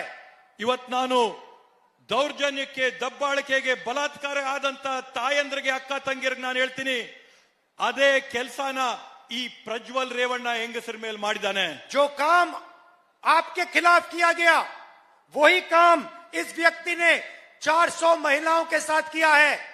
ಈ ರೀತಿಯಾದಂತ ಬಲಾತ್ಕಾರ ನಿಮ್ಮನೆಗಳಲ್ಲಿ ಏನಾಯ್ತು, ಅದೇ ರೀತಿಯಾದಂತ ಬಲಾತ್ಕಾರನ ಈ ಪ್ರಜ್ವಲ್ ರೇವಣ್ಣ 400 ಹೆಣ್ಮಕ್ಳ ಮೇಲೆ ಮಾಡಿದ್ದಾನೆ. महिलाओं ने, इन 400 महिलाओं ने इस रेवन्ना के सामने हाथ जोड़ा और तब भी उसने रेप किया और वीडियो बनाया। ಈ 400 ಹೆಣ್ಮಕ್ಳು ಪ್ರಜ್ವಲ್ ರೇವಣ್ಣ ಅವರ ಮುಂದೆ ಕೈ ಮುಗಿದು ಬೇಡ್ಕೊಂಡ್ರು ಬೇಡ ಅಂತೇಳಿ ಆದ್ರೂ ಕೂಡ ಪ್ರಜ್ವಲ್ ರೇವಣ್ಣ ಅವ್ರನ್ನ ರೇಪ್ ಮಾಡಿದಂತ ಬಲಾತ್ಕಾರದ ವಿಡಿಯೋಗಳನ್ನ ಮಾಡಿಟ್ಕೊಂಡ. अगर अमित शाह ये बात जानता था तो प्रधानमंत्री भी ये बात जानते थे. ಅಮಿತ್ ಶಾಗೆ ಈ ಬಗ್ಗೆ ಮಾಹಿತಿ ಇದ್ರೆ ಪ್ರಧಾನಮಂತ್ರಿಗಳಾಗಿದ್ದಂತ ನರೇಂದ್ರ ಮೋದಿ ಅವ್ರಿಗೂ ಕೂಡ ಈ ಬಗ್ಗೆ ಮಾಹಿತಿ ಇದೆ. मैं कर्नाटका की माताओं बहनों से, हिंदुस्तान की माताओं बहनों से पूछना चाहता हूं, आपके प्रधानमंत्री इस व्यक्ति की क्यों रक्षा कर रहे हैं? इस व्यक्ति को राजनीति में क्यों आगे बढ़ा रहे हैं? इस व्यक्ति के लिए क्यों वोट मांग रहे हैं? ನಾನಿವತ್ತು ಕರ್ನಾಟಕ ರಾಜ್ಯದ ತಾಯಂದ್ರನ್ನ, ಭಾರತ ದೇಶದ ಅಕ್ಕ ತಂಗಿಯಂದ್ರ ತಾಯಂದ್ರನ್ನ ನಾನು ನಿಮ್ಮೆಲ್ಲರಿಗೂ ಕೂಡ ಒಂದು ಪ್ರಶ್ನೆನ ಕೇಳ್ತಾ ಇದ್ದೀನಿ. ನರೇಂದ್ರ ಮೋದಿ ಅವರಿಗೆ ಇಷ್ಟೆಲ್ಲ ಮಾಹಿತಿ ಗೊತ್ತಿದ್ರೆ ಈ ಒಬ್ಬ ವ್ಯಕ್ತಿ ಪ್ರಜ್ವಲ್ ರೇವಣ್ಣಗೆ ಯಾಕೆ ಇವ್ರು ಮತಯಾಚನೆ ಮಾಡ್ತಾವ್ರೆ? ಯಾಕೆ ಇವ್ರ ಜೊತೆ ವೇದಿಕೆ ಹಂಚ್ಕೋತಾ ಇದಾರೆ? ಯಾಕೆ ಇವ್ರನ್ನ ರಾಜಕೀಯವಾಗಿ ಬೆಳೆಸಂತ ಪ್ರಯತ್ನನ ಮಾಡ್ತಾ ಇದಾರೆ ಅಂತ ಪ್ರಶ್ನೆ ಮಾಡ್ತೀನಿ. प्रधानमंत्री ने हिंदुस्तान की हर महिला का अपमान किया है. ಪ್ರಧಾನಮಂತ್ರಿ ನರೇಂದ್ರ ಮೋದಿ ಅವರು ಈ ದೇಶದ ಪ್ರತಿಯೊಬ್ಬ ಹೆಣ್ಮಗುಗೆ ಅವಮಾನ ಮಾಡಿದ್ದಾರೆ. और उसके बाद जब उनको ये मालूम था, अमित शाह को मालूम था होम मिनिस्टर है, तब इस व्यक्ति को जर्मनी जाने दिया. ಈ ಮಾಹಿತಿ ನಿಮ್ಗಿದ್ದಾಗ, ಇವ್ರೇನೇನ್ ಬಲಾತ್ಕಾರ ಮಾಡಿದ್ರೆ ಅಂತ ನಿಮ್ಗೆ ಗೊತ್ತಿದ್ದಾಗ ಈ ವ್ಯಕ್ತಿನ ನೀವು ಜರ್ಮನಿಗೆ ವಿದೇಶಕ್ಕೆ ಹೋಗಕ್ಕೆ ಹೇಗ್ ಬಿಟ್ರಿ? सारी एजेंसीज हैं हाथ में, CBI, custom department, immigration department, ED, सारा का सारा हाथ में है. प्रधानमंत्री को मालूम था 1 सेकंड में इसको अरेस्ट करा सकते हैं, मगर नहीं किया, भागने दिया. ಇವತ್ತು ನಿಮ್ ಕೈಯಲ್ಲಿ ಸರ್ಕಾರದ ಎಲ್ಲಾ ಸಂಸ್ಥೆಗಳ ಅಂಗಾಂಗಗಳು ನಿಮ್ ಕೈಯಲ್ಲಿದೆ. ಸಿಬಿಐ ನಿಮ್ ಕೈಯಲ್ಲಿದೆ, ಇಡಿ ನಿಮ್ ಕೈಯಲ್ಲಿದೆ, ಕಸ್ಟಮ್ಸ್ ಅಧಿಕಾರಿಗಳು ನಮ್ ಕೈಯಲ್ಲಿದೆ. ಈ ಎಲ್ಲಾ ಮಾಹಿತಿ ನಿಮ್ ಕೈಯಲ್ಲಿದ್ದಾಗ ಈ ವ್ಯಕ್ತಿ ವಿದೇಶಕ್ಕೆ ಹೋಗ್ಬೇಕಾದಂತ ಸಂದರ್ಭದಲ್ಲಿ ಇವರು ದೇಶನ ಬಿಟ್ಟು ಹೊರಗೋಗಕ್ಕೆ ನೀವು ಹೇಗೆ ಬಿಟ್ರಿ? और अब प्रधानमंत्री कर्नाटक आने से डर गए. ಇವತ್ತು ಈಗ ಪ್ರಧಾನಮಂತ್ರಿಗಳು ಕರ್ನಾಟಕಕ್ಕೆ ಬರೋದ್ರಿಂದ ಹೆದರಿ ಹೋಗಿದ್ದಾರೆ, ಭಯ ಪಟ್ಟು ಹೋಗಿದ್ದಾರೆ. सारी मीटिंग कैंसिल कर दी, ಎಲ್ಲಾ ಕಾರ್ಯಕ್ರಮಗಳನ್ನು ಕೂಡ ರದ್ದು ಮಾಡಿಬಿಟ್ರಿ. ಈಗ सारी की सारी मीटिंग कैंसिल कर दी, भाग गए. ಎಲ್ಲಾ ಮೀಟಿಂಗ್ ಕ್ಯಾನ್ಸಲ್ ಮಾಡಿದ್ರು, ಪರಾರಿಯಾಗಿ ಓಡೋಗಿದ್ದಾರೆ ಇವತ್ತು. मगर प्रधानमंत्री जी, कर्नाटका की महिलाएं जानती हैं कि आपने प्रज्वल रेवन्ना की रक्षा की क्योंकि आप सत्ता चाहते थे, आप अलायंस चाहते थे.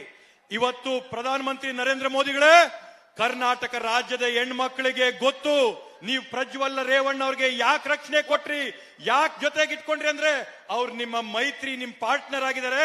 ನೀವು ಅಧಿಕಾರಕ್ಕೆ ಬರಬೇಕು ಅನ್ನೋ ದುರಾಸೆಯಿಂದ ಅವ್ರಿಗೆ ರಕ್ಷಣೆ ಕೊಟ್ಟಿದ್ದೀರಾ. और जिस भी महिला के साथ ये हुआ है हिंदुस्तान में, कर्नाटक में, आप याद रखिए कि ये जो आपके साथ हुआ था वही काम इस व्यक्ति ने 400 महिलाओं के साथ किया है. ಇವತ್ತು ಈ ರೀತಿಯಾದಂತ ದೌರ್ಜನ್ಯಗಳು, ಬಲಾತ್ಕಾರಗಳು ಯಾರ ಮೇಲೆಲ್ಲ ಆಗಿದೆ ತಾವೆಲ್ಲ ನೆನ್ಪಿಟ್ಕೊಳ್ಳಿ.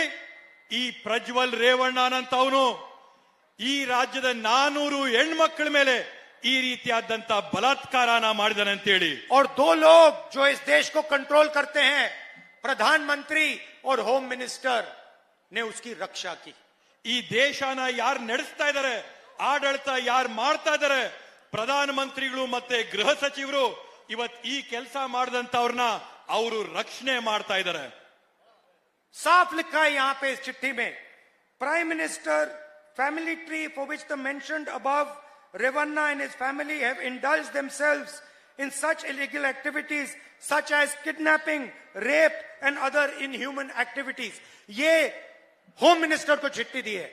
ಈ ಪತ್ರದಲ್ಲಿ ಸ್ಪಷ್ಟವಾಗಿ ಬರೆದಿದೆ, ಈ ವಂಶಕ್ಕೆ ಸೇರಿಸಿದಂತವರು, ಈ ವಂಶ ವೃಕ್ಷದಲ್ಲಿ ಇರ್ತಕ್ಕಂಥವ್ರು ರೇವಣ್ಣವರು, ಪ್ರಜ್ವಲ್ ರೇವಣ್ಣವರು, ಅವ್ರ ಕುಟುಂಬದ ವರ್ಗದವರು ಹೆಣ್ಮಕ್ಳ ಮೇಲೆ ದೌರ್ಜನ್ಯ ಮಾಡಿದ್ದಾರೆ, ಬಲಾತ್ಕಾರ ಮಾಡಿದ್ದಾರೆ, ಅವ್ರನ್ನ ಕಿಡ್ನಾಪ್ ಮಾಡಿದ್ದಾರೆ, ಎತ್ಕೊಂಡು ಹೋಗಿದ್ದಾರೆ ಅಂತ ಈ ಪತ್ರದಲ್ಲಿ ಸ್ಪಷ್ಟವಾಗಿ ಬರೆದಿದೆ. प्रधानमंत्री को हिंदुस्तान की हर महिला को जवाब देना चाहिए, उन्होंने ये काम क्यों किया. ಇವತ್ತು ಪ್ರಧಾನಮಂತ್ರಿ ನರೇಂದ್ರ ಮೋದಿಗಳು ಭಾರತ ದೇಶದ ಪ್ರತಿಯೊಬ್ಬ ಹೆಣ್ಮಗುಗೂ ಕೂಡ ಉತ್ತರ ಕೊಡಬೇಕಾಗಿದೆ. ಇಂಥ ಕೆಲಸನ ಅವ್ರು ಯಾಕೆ ಆಗಕ್ ಬಿಟ್ರು ಅಂತೇಳಿ. इस प्रज्वल रेवन्ना की रक्षा क्यों की और इसे हिंदुस्तान से भागने क्यों दिया. ಈ ಪ್ರಜ್ವಲ್ ರೇವಣ್ಣನ ರಕ್ಷಣೆನ ನೀವ್ ಯಾಕೆ ಮಾಡಿದ್ರಿ, ಮತ್ತೆ ಅವ್ರನ್ನ ಈ ದೇಶನ ಬಿಟ್ಟು ವಿದೇಶಗಳಲ್ಲಿ ಜರ್ಮನಿಗೆ ಹೋಗಕ್ಕೆ ಹೇಗ್ ಬಿಟ್ರಿ ಅಂತೇಳಿ. ये है फर्क हमारी विचारधारा में, उनकी विचारधारा में. ಇದೇ ಇರ್ತಕ್ಕಂತ ವ್ಯತ್ಯಾಸ ನಮ್ಮ ವಿಚಾರ ತತ್ವ ಸಿದ್ಧಾಂತಕ್ಕೂ ಅವರ ವಿಚಾರ ತತ್ವ ಸಿದ್ಧಾಂತಕ್ಕೂ. ये सत्ता के लिए कुछ भी कर लेंगे, ಇವ್ರ ಅಧಿಕಾರಕ್ಕೆ ಬರಕ್ಕೋಸ್ಕರ ಏನನ್ನಾದ್ರೂ ಮಾಡ್ತಾರೆ. कोई लिमिट नहीं है, ಯಾವೊಂದು ಇತಿಮಿತಿ ಇಲ್ಲ. सच्चाई का कोई मतलब नहीं, ನಿಜದ ಬಗ್ಗೆ ಇವ್ರಿಗೆ ಗಮನನೇ ಇಲ್ಲ. महिलाओं के दर्द का, दुख का, गरीबों के दर्द का, दुख का कोई मतलब नहीं. ಹೆಣ್ಮಕ್ಕಳ ನೋವು, ನಲಿಗೆ, ಬಡವರ ಒಂದು ನೋವಿಗೆ, ತೊಂದರೆಗೆ ಯಾವೊಂದಕ್ಕೂ ಕೂಡ ಇವ್ರ ಗಮನ ಕೂಡ ಇಲ್ಲ. ಅಯ್ಯೋ ಪಾಪ ಅಂತ ಕೂಡ ಅನ್ನಲ್ಲ. प्रधानमंत्री जी कर्नाटक से मत भागिए, प्रधानमंत्री जी कर्नाटक से मत भागिए, यहां आइए और देश को और कर्नाटक की जनता को प्रज्वल रवन्ना के बारे में बताइए. ಪ್ರಧಾನ ಮಂತ್ರಿಗಳೇ, ನೀವು ಕರ್ನಾಟಕಕ್ಕೆ ಇಲ್ಲಿ ಬಂದು ನೀವೆಲ್ಲರ ಹತ್ರ ಕೂಡ ಕ್ಷಮೆ ಕೇಳಿ. ಅದೇ ರೀತಿಯಲ್ಲಿ ಕರ್ನಾಟಕ ಜನಕ್ಕೆ ನೀವು ಪ್ರಜ್ವಲ್ ರೇವಣ್ಣನ ಹೇಗೆ ಹೊರಗೋದ ಅಂತೇಳಿ ಮಾಹಿತಿನ ಕೊಡಿ. और अगर होम मिनिस्टर को ये इंफॉर्मेशन थी तो ये क्रिमिनल एक्शन है. ಇವತ್ತು ಗೃಹ ಸಚಿವರಿಗೆ ಇದ್ರ ಬಗ್ಗೆ ಮಾಹಿತಿ ಇದ್ದು ಅವರು ಮೌನವಾಗಿದ್ರೆ ಇದೊಂದು ದೊಡ್ಡ ಮಟ್ಟದ ಒಂದು ಅಪರಾಧ ಆಗುತ್ತೆ. उन पर केस लगना चाहिए क्योंकि यहाँ पे माइनर बच्चियां भी हैं, इवत्तु 16 साल के कम की बच्चियां हैं. ಇವತ್ತು ಗೃಹ ಸಚಿವರ ಮೇಲೆ ಒಂದು ಕೇಸ್ ಆಗ್ಬೇಕಾಗಿದೆ. ಯಾಕಂದ್ರೆ ಈ ಒಂದು ಪ್ರಕರಣದಲ್ಲಿ 16 ವರ್ಷಕ್ಕಿಂತ ಚಿಕ್ಕ ಹೆಣ್ಮಕ್ಕಳ ಒಂದು ಬಲಾತ್ಕಾರ ಆಗಿದೆ. और उनको यहाँ साफ बताया जा रहा है कि प्रज्वल रवन्ना बलात्कार कर रहा है. ಈ ಪತ್ರದಲ್ಲಿ ಸ್ಪಷ್ಟವಾಗಿ ಬರೆಯಲಾಗಿದೆ, ಪ್ರಜ್ವಲ್ ರೇವಣ್ಣ ಈ ರೀತಿಯಾದಂತ ಚಿಕ್ಕ ಮಕ್ಕಳ ಮೇಲೆ ಬಲಾತ್ಕಾರ और ಮಾಡ್ತಾ उसने एक ಇದ್ದಾರೆ. रेपिस्ट की रक्षा की है. ಇವತ್ತು ಗೃಹ रेपिस्ट की ಸಚಿವರು रक्षा की है. ಇವತ್ತು ಗೃಹ ಸಚಿವರು ಒಬ್ಬ ಬಲಾತ್ಕಾರ ಮಾಡಂತ ರೇಪಿಸ್ಟ್ ನ ರಕ್ಷಣೆ ಮಾಡಿದ್ದಾರೆ. और वो होम मिनिस्टर है. ಮತ್ತೆ ಅವರು ಇವತ್ತು ಗೃಹ ಸಚಿವರಾಗಿದ್ದಾರೆ. तो ये जवाब प्रधानमंत्री को देने चाहिए. ಇವತ್ತು ಇವೆಲ್ಲವಕ್ಕೂ ಕೂಡ ಉತ್ತರ ಪ್ರಧಾನಮಂತ್ರಿ ನರೇಂದ್ರ ಮೋದಿ ಅವರು ಕೊಡಬೇಕಾಗಿದೆ. आप सबका दिल से बहुत बहुत धन्यवाद. ತಮ್ಮೆಲ್ಲರಿಗೂ ಕೂಡ ಮನಸ್ಪೂರ್ವಕವಾಗಿ ಧನ್ಯವಾದಗಳು ಹೇಳ್ತೀನಿ. जय हिंद, जय कर्नाटका. ಜೈ ಹಿಂದ್, ಜೈ ಕರ್ನಾಟಕ. और गरीबों की, किसानों की, मजदूरों की, छोटे दुकानदारों की सरकार बनानी है. नमस्कार. ಇವತ್ತು ಬಡವರ, ರೈತರ, ಸಣ್ಣ ಪುಟ್ಟ ಅಂಗಡಿಗಳಿಟ್ಕೊಂಡಿರ್ತಕ್ಕಂಥ ಬಡವರ ಸರ್ಕಾರನ ಇವತ್ತು ಮಾಡಬೇಕಾಗಿದೆ ನಾವು.